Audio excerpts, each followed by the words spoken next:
Hey everyone, welcome back to Gay Men Going Deeper. I am Michael and I'm back with Matt, Reno, and Callan. Today we are talking about expressing our sexuality. So to kick us off, let's start off with Callan. Woohoo! So I think we're kind of encompassing a lot of things in today's episode. So it's like a lot of conscious sexuality, a lot of our journeys in regards to our sexuality and sex. It's kind of a hot button topic. Everybody's got opinions on it, but I think most people can agree most people do it. And so I'm going to start it off with how I had the journey of like going from just like having a sexual experience to really being conscious around it. I'm lucky. I think I consider myself a very emotionally open person when it comes to sex and being intimate with a partner. I've never had issues in the bedroom. I've never had any blocks around anything like that. And I've actually had experiences where there's one experience in particular where the guy actually had to leave. Like he straight up was like, I can't do this. And it wasn't for a bad reason in any regard. It was because he had it in his mind that he was coming up like over for a hookup and that's all it was going to be, like just get to it, that was done. But because I'm so emotionally available when it comes to that, and like I get turned on by kissing and that like emotional connection and that being with somebody in that regard, and I can hold that space really well, that he but like had, I remember it so vividly, he like backed away and was like, I can't do this. And I was like, what? And he's like, you're too present, you're too good at this, like you're making me feel things that I feel really uncomfortable about. And that was his stuff because it wasn't me. And I was just like, whoa, this guy is so blocked to receiving like genuine care and love and like vulnerability in that moment that he like literally could not put himself in there. And I just think of that in regards to like the gay community and how often I see that and how often that like that's such a dominating factor in the gay community, because we have apps like Grindr, Scruff, this, that, and the other. We have all these different apps that it makes it so easy and accessible. And on one hand, it's great. If you need to scratch the itch, you scratch the itch. But on the other hand, it kind of sucks because it's like people aren't really emotionally diving into things anymore. They're putting up that wall and then they're getting used to having that wall up there and they're protecting themselves and they're not letting themselves get to that deeper part. And getting to that deeper part doesn't necessarily mean I want to have a relationship with you. I want to be with you. Like, no, I can still just scratch the itch and have a great time. But I still want to be emotionally connecting with you and be like, I'm an adult, you're an adult. This is a great sexual experience we're going to have together. It's going to be really enjoyable. We're going to look at each other in the eyes. We're going to have a really good time. But for whatever reason, this guy was just like, I can't do this. It freaked me out. And that was one of my first big like aha moments of like, this is interesting. This is curious. But I've always been like that. I've always been very emotionally capable in the bedroom, which I guess is strange because I know a lot of gay men aren't. And I don't have as good of a time with somebody if they aren't capable of holding that space. I can do the hookups, I can do the fun times, I can do the this, that, and the other. But it's that conscious being in the energy that if that's not there and the person's completely turned off to it, I'm like, I'm not gonna have fun. Anybody So, else have some experience they want to share on that? so Callan, does that mean that you can have like a hookup where someone comes over, they do their thing, and they leave? Is that something you can do, or do you need to have that emotional connection in Oh order no, to have? I can do that, Okay, okay, but like be like that doesn't, what I'm saying is that doesn't have to be separate from emotion. Whereas yeah, a lot of people separate that yeah. and they're like, no, this is just this. And like, yes, there's physical and there's emotional, but like you can still just do that and have it be part of the energy. Whereas a lot of people shut themselves off to that because I think it freaks them out because they get in their head and they go, this is too emotional, or this is going to lead to feelings, and this is going to lead to like relationship questions, and this is going to lead to them wanting to hang out with me more, be with me, or whatever. And it's like, no, dude, like it doesn't have to be. If I wanted to date you, I probably wouldn't be sleeping with you right now. Like like if I want to really date you, I will get to know you on a long-term basis before I introduce anything sexual. But that's just me personally. But like I don't know. It's really strange. I'd love to know your guys' take on it. I wonder if perhaps on some level, people have not done that work to separate, especially in the gay world. Sexuality still might be tangled up in a lot of shame. And so when they have sex, they kind of separate that kind of maybe subconsciously as a way to protect themselves from it. That's my guess. I've hooked up with a lot of straight guys, and I've also hooked up with a lot of people who are in relationships. And I notice a trend that with those people who are engaging in this kind of behavior, and it comes from that place of it's wrong or they shouldn't be doing it, they are the ones who more so do not want to have any kind of, like, it's almost like they're afraid of even looking at you in the eye, like to your point. And they don't, they have a harder time connecting. And Cal and I agree with you. I can have like anonymous, and I say fun. I can also have, the deep relationship, but I don't need to separate them necessarily. I can still like open the door, look them in the eye and say, hi, like, come on in. Can I grab you a drink? But sometimes a lot of people, I find it, especially in those two cases, in my experience, that's been the case. It's been the straight guys and the ones who shouldn't be there, or they're going sort of behind someone's back to do that kind of stuff. Um, as you guys were speaking, I was thinking about, someone had mentioned shame, and I have this relationship to pornography where so my pattern is I'll look up said website. I don't need to tell you guys which one because I'm sure most of y'all have seen them or been there. But I'll look up said website. I will search said genre. I will pick some of my favorites. Come on, dish it. And then, fine, only dudes.tv. It's real good. And then I will sort of stack like some of my favorites in my tabs, and then I'll go through them, and like by process of elimination, I'll like arrive at the one that's my favorite and that I'm feeling the most that day, and then I'll watch that one, and then I'll ejaculate, and then I'll like close it out real quick, right? And I always found that pattern so interesting. And then I was thinking about what you were saying just now about shame and sexuality. And I had a similar pattern with men prior to coming out, where we would hook up and I'd be all like hot and heavy and like into it and just like all for it.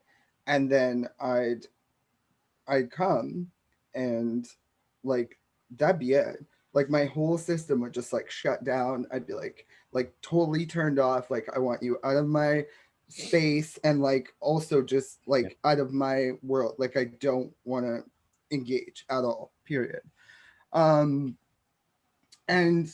And so that just clicked for me just now, because I sort of recognized it as a shame and as a pattern, but I just had an aha moment right now where I was like, oh, that really was shame, and that's my pattern. That was my pattern, and so I find that really interesting. But I think back to my youth, because that's probably about as far back as my sexuality goes. I remember being this very like highly aware child. People used to say to me like, you know too much for your own good, because I was very curious. I asked a lot of questions. I was very aware and very explorative. And I paid attention to what adults were up to and the people around me were up to.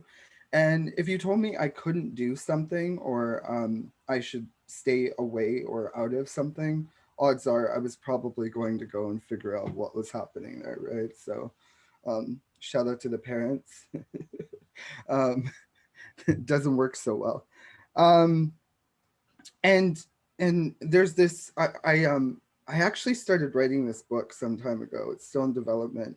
And I opened the book by talking about one of my earliest memories.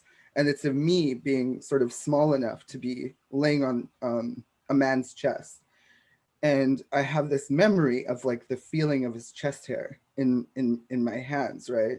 Um, and and what I say in the opening is that at the time I would have been too young to have a word to describe what I was experiencing in that moment. But as an adult looking back, I imagine the most appropriate word would be pleasure, right? So that was kind of my first and so young at the time too, but just, you know, that was sort of my earliest memory of this weird sort of pleasurable attraction, if you will, which is bizarre at such a young age. Um, Definitely, you know, recognized that I was probably different in a lot of ways, especially as like a sexual being early on. Like I knew that I found men attractive. I was also attracted to women still. Um, and again, just curious, just constantly sort of curious. What I recall though is like, again, there was this like shamefulness and the secrecy that kind of dominated my experience. Like it was wrong for me to wonder about these things, um, and I wouldn't say to ask about them across the board because my mom was certainly um, more liberal in that regard. Like if I came to her to ask her something, I'm sure it would have been fine. And if she caught me jerking off, she probably would have been like, you know, you go, girl. Oh my God, I'd been horrified. You know, yeah, for sure, right? It definitely like a really sort of vulnerable experience. But yeah, I just remember like early on being very sexually aware, very sexually curious, um, and and that sort of continued into my adulthood. I I certainly I find like I'm still getting to know myself as a sexual being even to this day, you know.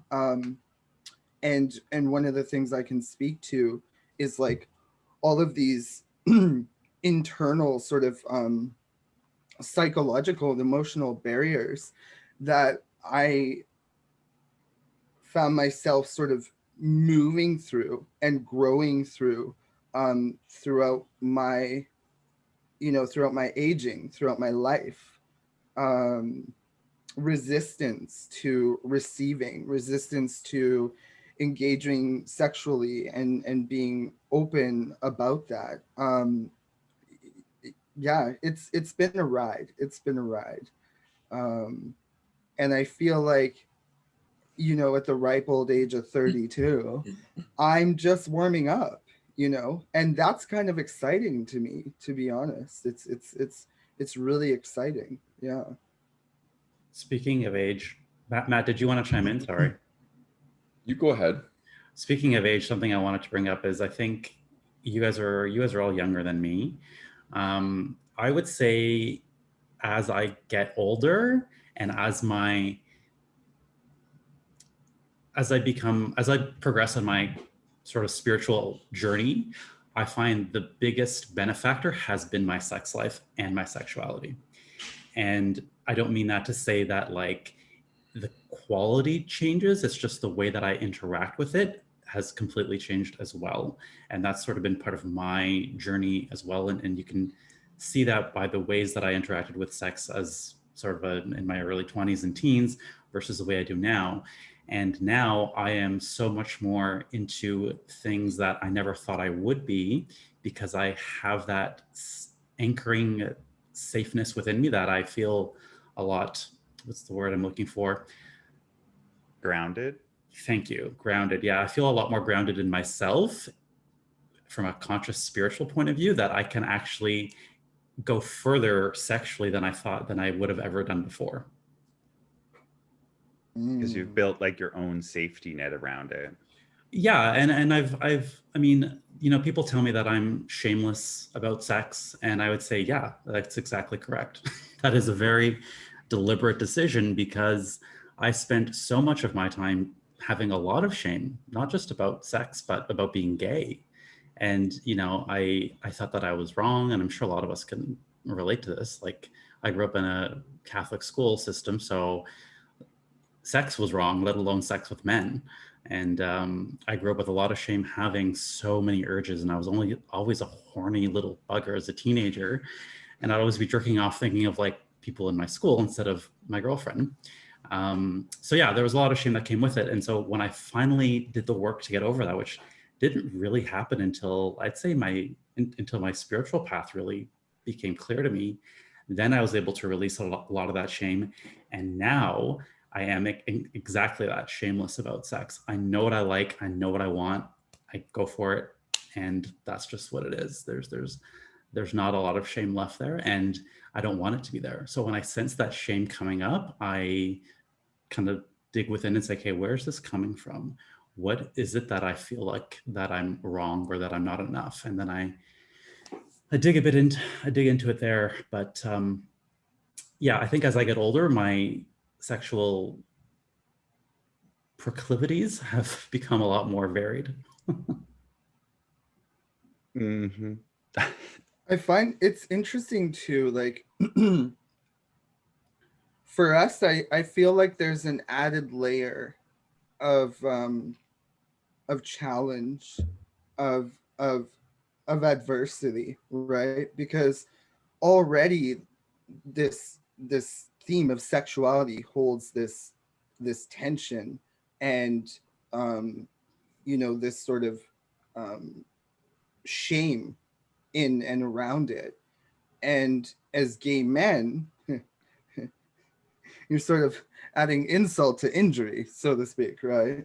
There's this other layer where like it's sort of okay, but like not totally okay for like heterosexual people to have sex and engage in sexuality. But like as gay men, it's like really not okay, you Yeah. know? So we kind of have our work cut out for us, like from the jump, you know? Yeah. Mm-hmm. Yeah, Matt, there's definitely that. Oh, sorry. Go ahead, Michael. No, I was just wondering what Matt's got to say. I can see his brain turning. I can see it happening. Oh, I'm just acknowledging there's a lot of resistance and there's a lot of emotion inside me right now, and I'm navigating it, and I'm yeah, God, where to begin? So I never had my first sexual experience with men until I was 18, and there was a ton of anxiety. At this time, I was in active addiction, and a lot of my addiction was stemming from a discomfort with my sexuality. So this is quite a heavy area for me to talk about, and I feel very vulnerable right now. But I got into a long-term relationship. It was about an 8-year relationship, and in that relationship, in the first 4 years of being together, we were closed, but I was cheating the whole time, pretty much. And that's actually the first time I've ever admitted that. So that feels very weird. And then the second set of 4 years, we decided to open the relationship up and be a bit more open about it. My biggest learning from that relationship was that I had a real discomfort in bringing emotion and sex into the same environment. And it was, now looking back, because of shame. And shame was about, for me, revealing these parts of myself that were very intimate, that were very buried. And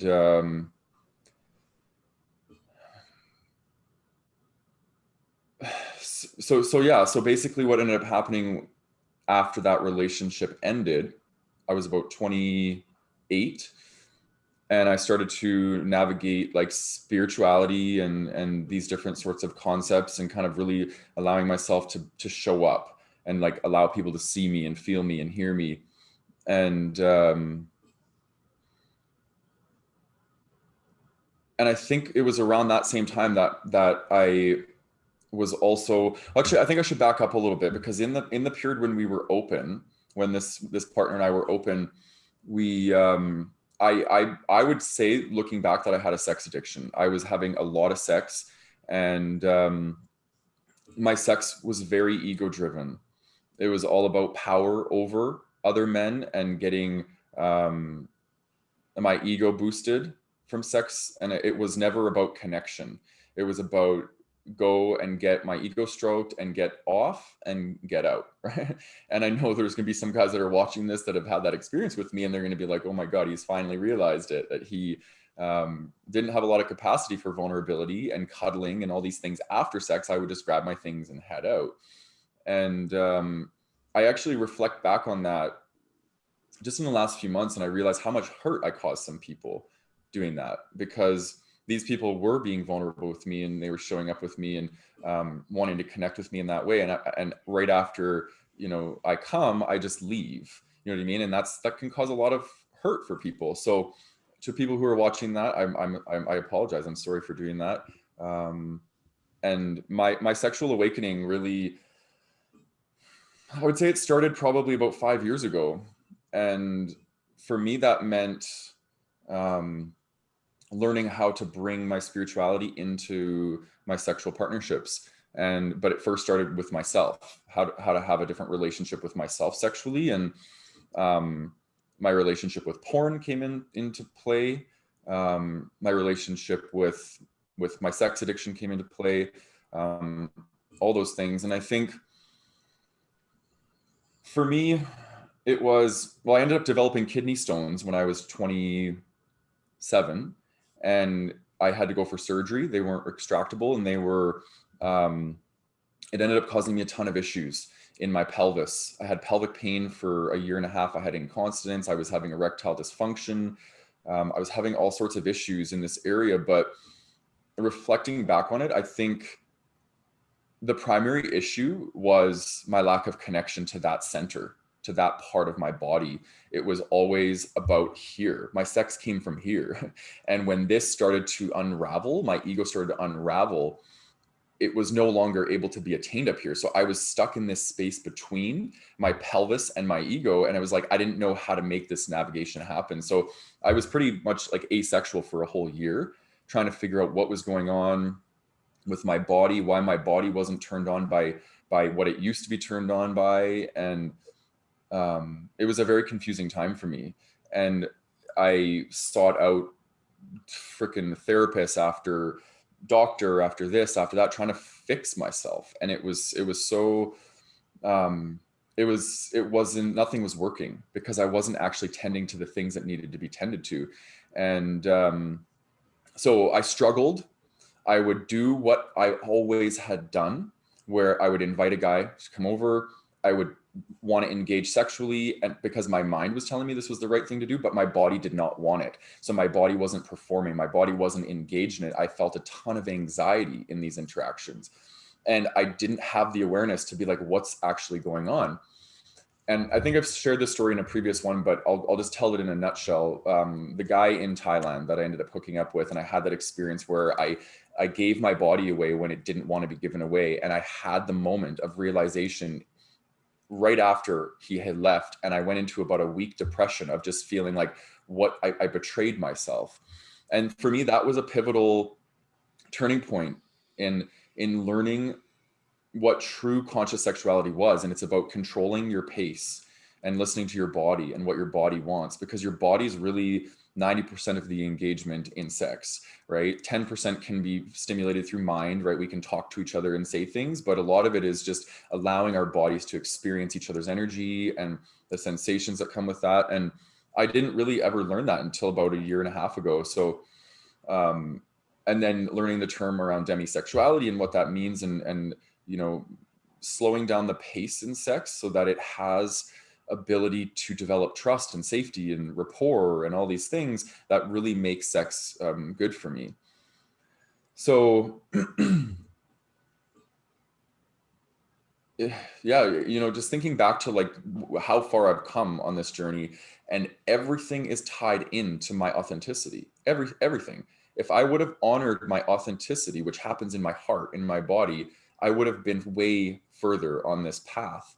But you know, I do trust that I'm exactly where I need to be at all times. So I'm actually preparing in a week. I'm going to be moving to Vancouver, and I'm going to be given opportunities to work in the tantra community, in the conscious sexuality community, and doing these sorts of things where I can now start to integrate all my theory into practice, and start to, I'm now aligned to this in myself, and I'm leading with it. So I'm now attracting men into my life that want the same things as me. They want to show up and they want to practice heart-centered connections and have that as a primary foundation before we engage in physical-centered connections. And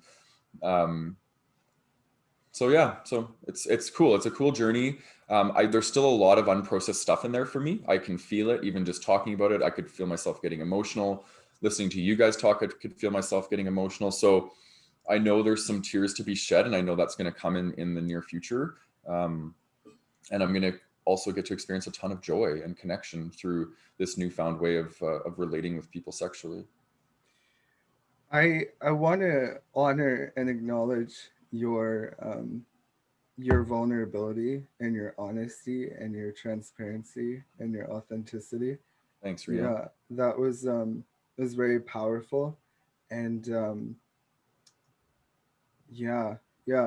I think a lot of guys are going to resonate with that story. Mm-hmm. A lot, because that sounds like so many guys that, like, when I was talking about how I would experience it, they're like, I can't do this, I can't be here. It's like they didn't want to do the cuddling after, they didn't want to do any of that. And it's like, I can do that, that's fine, but it's the lack of consciousness around it that's why it was happening. It wasn't because they were consciously like, cool, this is great, have fun, like, but I do have to go. It was like, I need to escape. Exactly. The different mentality. It was like when Reno was talking about how it's like, okay, I'm done, get the fuck out, like peace out, I'm out of here, I'm over it. I'm really curious, what age was everybody when they first had their like first male sexual experience? Not like sexual experience like playing doctor as a kid or whatever, but like actual adult sexual male experience. I was 20 years old. And everybody always is like, wow, that's kind of older. And I was like, I feel like that was kind of like, for me, that was the right age. But like, sometimes I hear like much younger ages and I'm like, wow, that's wild. And Matt, Are you I think talking said like 18. intercourse? Well, I had interactions with guys, like my group of friends, my male group of friends growing up. When we were around 10, we had like That's like sexual experiences. So doctor and like that kind of Yeah. stuff. But I'm Well, talking but was it doctor? Like, but well, like it was more than doctor, but Yeah. it wasn't intercourse. So yeah. sure. but Okay, yeah, yeah. intercourse was 18. Okay. Yeah. Hmm. For me, it was 19 intercourse, but when I was in grade 7 or 8, 6 even, I would fool around with the older boys. What's the No. distinction between playing doctor and intercourse? Just because, I mean, there are two numbers I could give you. I'm just, yeah. Well, it's like, okay, playing doctor is a younger child who's like, you're not consciously aware of what you're really doing. Got That's it. like, you know, those younger years. And then being an adult Sure. where you're like, oh no, I'm having sex. Okay. Yeah. Because I mean, I was pretty young. I'm gonna Oh tell yeah, you. I was like preschool. Yeah, like if we're gonna go there, like I was, I was pretty young. But officially, I suppose,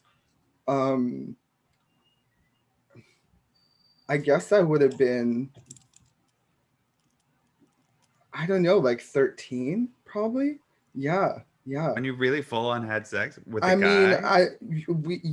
I mean everything but penetration for sure. But Okay. but I would say if if we're talking about penetration, I was 16. I lost my virginity in a threesome at 16, and I sought these men out. By the way, they didn't seek me out. I like was on a mission. That's wild. Yeah, and let me rephrase that. I didn't lose my virginity. I engaged in sexual activity with these men. I hate that term. I lost it. I don't lose it. I gave it away.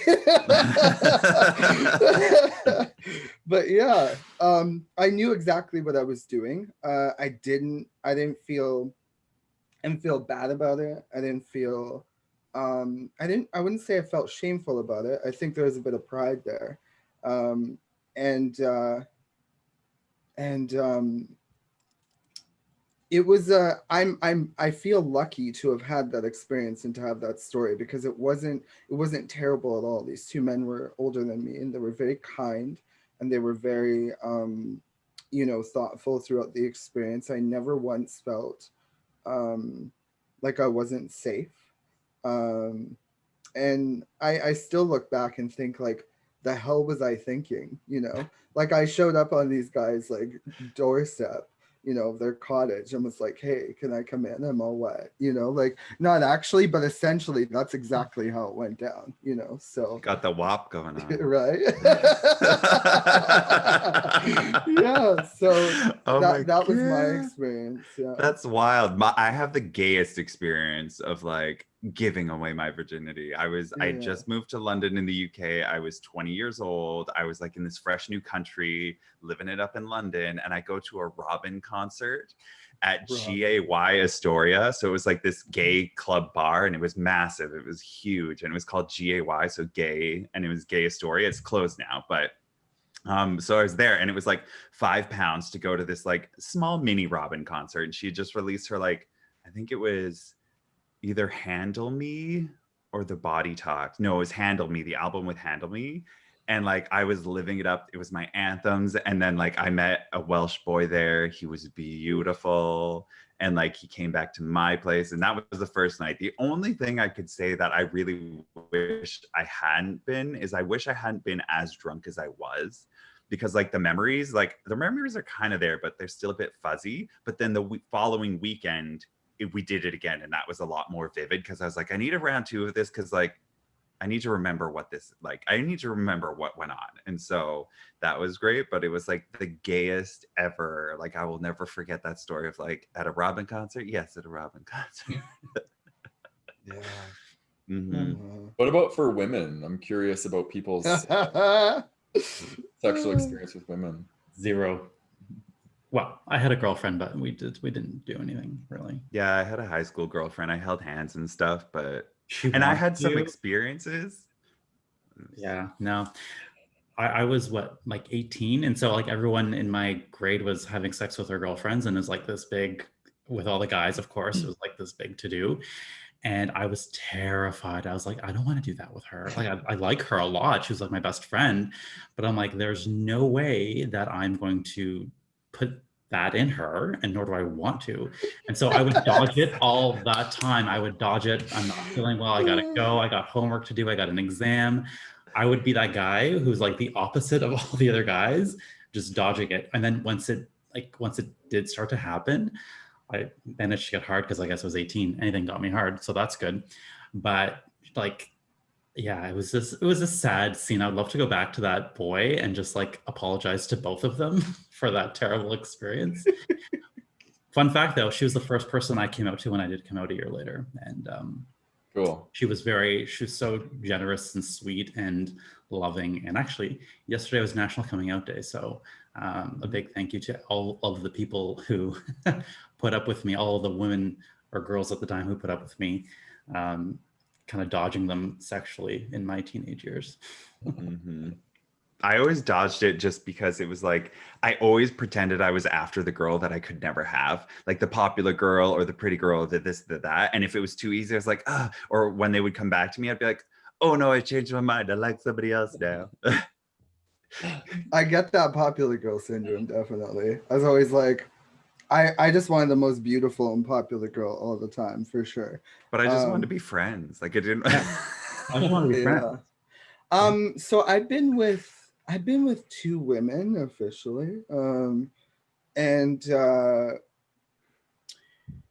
Yeah, I'm one of them was actually a best friend, and one of the first people I came out to, actually. And yeah, I haven't completely written women off, to be honest. I don't know. I'm just like, I'm open. Um, who knows, right? That's kind of where I stand at this point, but I'm certainly not a gold star gay. Yeah, yeah, yeah.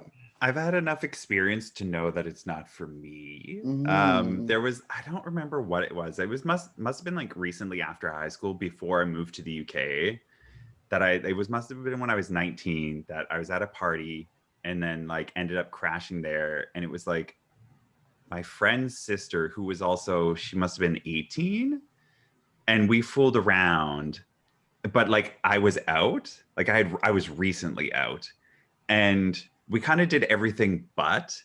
And it was like, there was this moment where it was like, she's like, this isn't going to really fully happen, is it? I was like, no. And she's like, well, at least we did this much. And she was stunning. Like, she was like the most beautiful girl. Like, everybody thought she was that girl. And I was just like, yeah, if I can't do this with you, I can't do this with any girl. you know, you know what I found so interesting after I came out too is that like it seemed like women wanted me more, and so did guys. Like it, like all of a sudden, all these guys who like, I don't know, some of them I had crushes on in high school and stuff were like sign up in my DMs and like oh you know, I didn't want to say it, but like in high school, you know, I was like feeling you. I'm like, what? I thought like you were a total like womanizer. I'm confused. And then girls too were just like crushing on me, and I would go out to like the bars and stuff, and like girls would hit on me. I probably made out with several women in my early adulthood. So Oh, I girl, was I've like, made out with hundreds you of know what I women. mean? Yeah, I've I made was out like, with them, but that's it. yeah. I'm like, what is happening here? Y'all want me now? Like, where were you when I needed a beard? You know? Yeah. I can get hard with women in the room, and I've had I think it's called a threesome. I think it was with a guy and his girlfriend. The girlfriend didn't participate, but she was there, Yeah. and him and I fooled around. Hmm. She just wanted to be part of it, to watch. So that was something I could do. But like, if she had tried to join us, I'm not sure. Maybe that would have been hot in the moment, but that's as close as I've gotten. It's just she was sitting there watching. Mm. Matt, what Very- about you? What do you think? Oh, I for By sure raise of hand, who thinks that I've had sex with women? 100%. You have? I lost my virginity at 16 to a girl who was actually a close friend of mine and still is, and then I slept with 3 other girls, so 4 total, but nothing since 18. So from 18 on, I've only slept with men, Mm. and I know at this stage of my life that that's all I'm interested in. Mm-hmm. Yeah. Yeah. It's once I locked in on that consciousness, it was just like, yeah, no. Once I had that experience, that really full on experience, that I was just like, if I can't do this with you, I can't do this with anybody. But I did have like a kind of a group situation like Michael had, but there was 2 girls, actually how I'd met one of my close friends before. And then there was like a married couple, and like he was always wanting to try something, but like never had. And so the wife, it was all very like, we got very drunk and we all got very silly. But like, it was a good experience, but like, I only really did stuff with him. And again, it was like making out with the girls or whatever, but it wasn't anything like intense. And that was like when I was like 23, 24 maybe. And that's probably the last like interchangeable experience I had with like everybody. But since then it's just been like, nah, I'm good, been there, done that, checked it off the list. It's like when you go to college, it's like, I think everybody should try everything when they're young, in that like, if you're curious about it, do it, because I'd rather have people satisfy those curiosities in those early years and the younger years. Because there's a specific guy I've been with, and he was the best friend at the time, and that's a whole different story. But afterwards, like when we talked about it, he was like, oh no, I'm still going to be straight, and I'm just going to sleep with guys on the side, but I'm going to have a wife and kids, and I'm just not going to tell her about it. And I was just like, hold on, wait, what? I was like, I could respect you if she knew, but if you're out there and doing this and not telling her, and you're also being unsafe, that's like, that is absolutely not okay with me. But it's like, those are things you need to have conversations around. But if you do those experiences if you have those experiences younger, like during those phases of like when you should be experimenting at university, college, or those younger years, you kind of scratch those itches and you figure out what you like and what you don't like, and you know where you want to go, instead of like going down this path that you've been told you have to go down. And then all of a sudden you're just like, oh, but this has been in the back of my head for so long, that you end up cheating or doing something really stupid as an adult because you just never let yourself do it when you were younger. You know what I'm saying? Totally. That's kind of like what happened with me, Callan. Like I was saying, I was in I kind of came up from that Catholic mentality of sex, so it was wrong. And then if I did do it, it was supposed to be with a partner. And I think I mentioned in previous episodes that I was a serial monogamist for a long time, and I never stepped out of the relationship. But then only recently have I kind of been able to explore all of my kinks and fetishes and all the things that I really want to do. I mean, when I say recently, probably in the last 7 years. And I agree. I mean, I kind of say I wish I had done this in my early years, but the truth is I wasn't ready. And if I did do it in those early years, I would have been entrenched in that shame. Like, I shouldn't be doing this. This is wrong.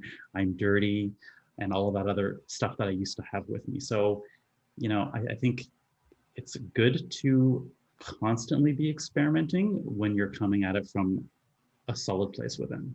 Mm-hmm. From a conscious angle. Yes. Exactly. Yeah. And I think someone had touched on it earlier, but like really slowing down to appreciate the process and the journey and the exploration and being really curious. Like I recognize on the other side of all the things that I feel like I got wrong in order to like get it right, if there is a such thing, I don't believe, I use air quotes because I so many of those experiences contributed to my current awareness and confidence and competence as a sexual being. But yeah, just like slowing down, breathing into the experience, breathing into the process, being curious, asking questions, speaking your truth, saying no when it's a no, yes when it's a yes, I don't know when it's an I don't know.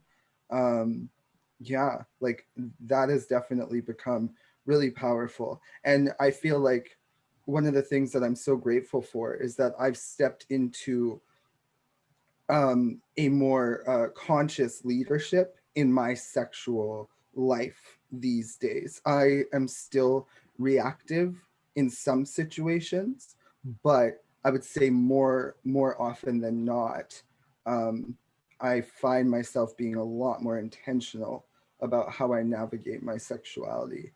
And that really comes with like slowing down, and like I said, being curious and honest. Yeah. Self-awareness, honesty with yourself first and foremost. Yeah. I think when that happens too, it's like, those guys who are constantly online and on the dating apps or even the hookup apps, and they're constantly like swipe right, like it's like gotta catch them all, and they're just like, I need to sleep with every single person that it's like attractive or whatever. They have this whatever in their head and they have those kinds of goals. But when you slow down, you kind of let yourself think about it. You're like, do I really want this? Do I really need this?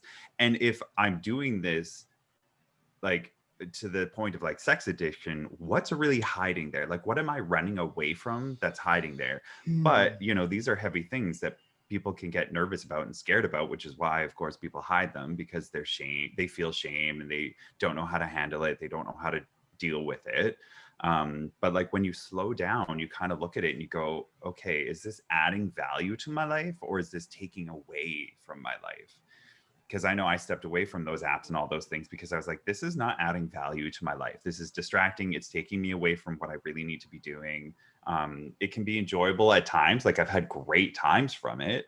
But again, approaching it from a conscious angle, I've never had an experience that I was like, oh my God, that was bad. It felt bad, like everything, because I'm I'm personally so intuitive that when I'm looking, even on the apps, that it was just like, oh, I don't get the right energy from you. And even when we start talking, it's like, okay, I still feel it out again. Is this the right energy? And even to the point of showing up or them showing up, there's been a time or two where I'm like, I don't feel this energy. Like, I hope nobody feels bad, but like, this isn't going to happen. That's rare, but it's, you got to slow down to let yourself hear those feelings and be like, every step of the way, like, okay, the first interaction, okay, cool, the next interaction, okay, are we going to be in person? Okay, is this still okay? And if it's not, it's okay to say it's not okay. Like, don't feel guilty that you now built it up, that you have to follow through, you have to be with this person, even though like you no longer want to go down that journey. Mm-hmm. I think another thing too that just came up for me as you were speaking is this idea of reactivity versus responsiveness, and how I notice even still to this day, when I'm overwhelmed with this sort of tension, whether it be in my loins or in my mind and my psychology, and and rather than sitting with that and breathing into it and allowing it to be integrated, I will seek out something to alleviate it or to abort it or to avoid it. And that looks like, pornography, right? Opening it up, ejaculating, shutting it off. Once upon a time, it was going out and pursuing sexual experiences and then leaving right after, right? And to me, that's reactive sexuality. That's reactive. That's and of course those experiences are valuable in a way because I learned from them. But yeah, just recognizing those moments where again I'm moving from reactivity and sort of impulsivity as opposed to again slowing down and allowing that energy to be present, right? And that awareness and that practice actually contributes to better sexual experiences because you're able to like savor and enjoy the process and the experience like a piece of delicious chocolate cake, like you can scarf it down if you want to, or you can just kind of which is right. And so I still to this day, like I'm learning that for myself, but that's a game changer for sure. Yeah. Mm-hmm. One of the things that stands out for me from what both of you guys said, both Callan and Reno, there's this thing, this bubbling underneath that's causing the reactive, that's causing the person to want to scroll and swipe right. And I think for me, it was acknowledgement of an unmet need or needs. There was quite a few of them. And that's why I was hypersexual. That's why I was sex addicted, because I had a need. And my need was to connect to people emotionally in intimate ways, but I wasn't able to because of all the shame. It was literally the wall that I had to climb over in order to have this experience. And so I kept perpetuating this cycle of seek out more, seek out more, seek out more, because I thought that if I sought out more and more and more physical, that it would somehow accumulate and become emotional connection, but it never did. And that's where vulnerability changed my life, is learning how to be vulnerable, learning how to step up to the plate and allow myself to be seen. And that's when things really shifted for me, and I was able to establish these connections, and then that need started to go met, and I started to feel better about myself, about connecting with others.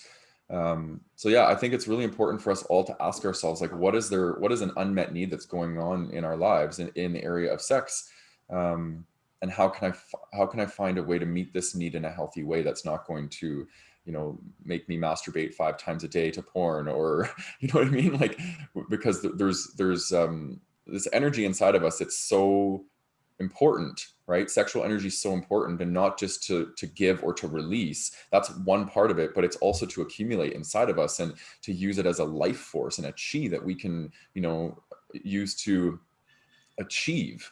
right? The sexual energy can be something that can turn into creative energy that can use to achieve in other areas of our lives. So if we're always depleting our body of this energy, it becomes habitual, and then it depletes us of our life force. So I resonate with that 100%, Matt, because I was for a very long time one of those people who would use Grindr pretty much like, Cal was saying, I would just talk to everyone. Any message I would jump in, all in, and I would have sex with them. But, you were talking about connection, which I think deep down that was probably going on too. But for me, what was more obvious was that it was meeting a need of feeling confident about myself. So I would use hookups or other people's attention on me to prove to myself that I was attractive and that I was therefore worthy of attention, love, whatever. And that, of course, it doesn't work, right? Like you just said, like that, it hits the button for a little bit, but then it goes away, and then you have to do it again, and then you have to do it again, and then you have to do it again, and then next thing you know, you've been on there for hours, and hours turn to days, turn to weeks, and you've fucked everyone in town, but you still feel unworthy deep inside. So I think that's a lot of the conscious evolution part is once I learned how to give myself that worthiness, once I learned how to develop that without needing other people to give it to me through sex or attention or whatever else that was, then when I did go back on the apps, I had a lot more fun with it. And I still have sex with lots of people, but it's from a very different intention. And I think a lot of people still do that. And when they feel insecure or unconfident about the way they look, it's so much easier to say, oh, well, this person wants to have sex with me, therefore I must be attractive, or I must be worthy of love and attention. Mm-hmm. And loneliness was another one. After I broke up with my ex, I jumped in there because I felt so emotionally lonely. I was longing for that connection. And of course, I wasn't going to find it on an app. Well, I mean, I could have found it on an app, but chances were not great. It's like looking for all of your like vitamin A nutrients in a Big Mac when what you need is a piece of broccoli. Yes. Oh my God, I love that. Sex and broccoli. I love it. Right? I feel like we could do like full episodes about apps and then also about porn, because there's a whole journey we could go on there. I got all the apps on this thing. Oh my goodness. See, and that's wild because I don't have any of the apps. Yeah, but I mean, different adventures at different times, right? Yeah. I mean, now I use them in a very different way, and it's actually a lot of fun. I mean, I found clients on these apps. It's very interesting how that happens. That's wild. Yeah. So, I mean, they are what they are, and I always say sex in and of itself is not good or bad. It's neutral. It's how you choose to engage with it that is what determines the outcome of that experience. That's legit. Yeah. Mm-hmm. Anybody have anything else they want to share today? I had another thought from an earlier part of the conversation that I guess I can jump in on. When we were talking about our high school selves, and I was talking about my situation with my ex-girlfriend and how I didn't want to have sex with her. There was a part of me that felt like that made me less of a man. Again, going back to that closeted, all that stuff I picked up from society. And so when I did come out, again, with using sex, I tried to use having sex with men as a way to prove my masculinity, because society tells us that men are supposed to be assertive and sexual, and that makes you masculine. And me as a boy, I was always a small, shy, quiet kid, right? And gay on top of that. So when I came out, I was like, oh, wait a minute, I get to be masculine now. This is new. Like, I always thought of myself as wrong and feminine, air quotes. And so in my early years in university, I definitely used sex as a way to prove my masculinity and prove my worthiness as a man who can go out there and have sex with men or have sex in general, whether it's with men or otherwise. And so a lot of that early sex life was tied into power, control, and validation. and masculinity, specific to masculinity.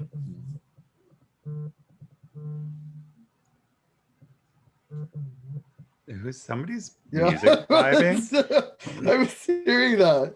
I'm like, where is that coming from? Oh my gosh. Yeah, that was My wild. vibrator. Oh yeah, just take that out I of here. love it. Oh my gosh. I've been sitting on it the whole time. Oh my god, I was like, what is that? What's going on? I think a great episode would be talking about like topping and bottoming and like things like bottom shaming. Yeah. I think that needs to be talked about. Yeah. I agree. Yeah.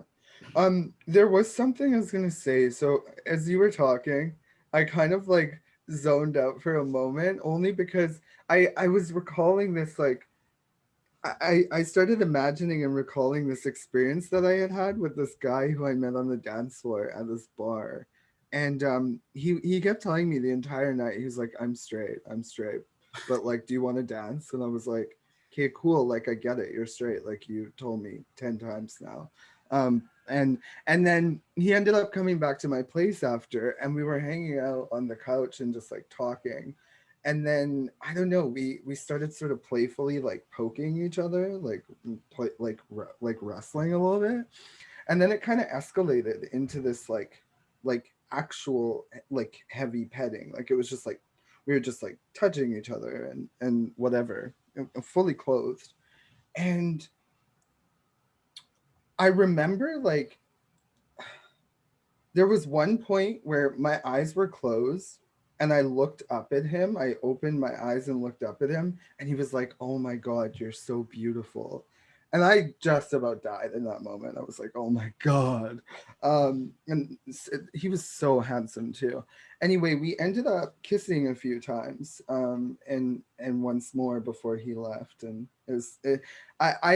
what was remarkable to me is that I could have this experience that was so elevating. Like I was buzzing for probably the next like 2 or 3 days, and we didn't even have sex. I'm sure we both wanted to, but that didn't happen. And so one of the things that I've come to realize over time, and just having had some of these experiences that were like intimate and maybe of a sensual nature, but not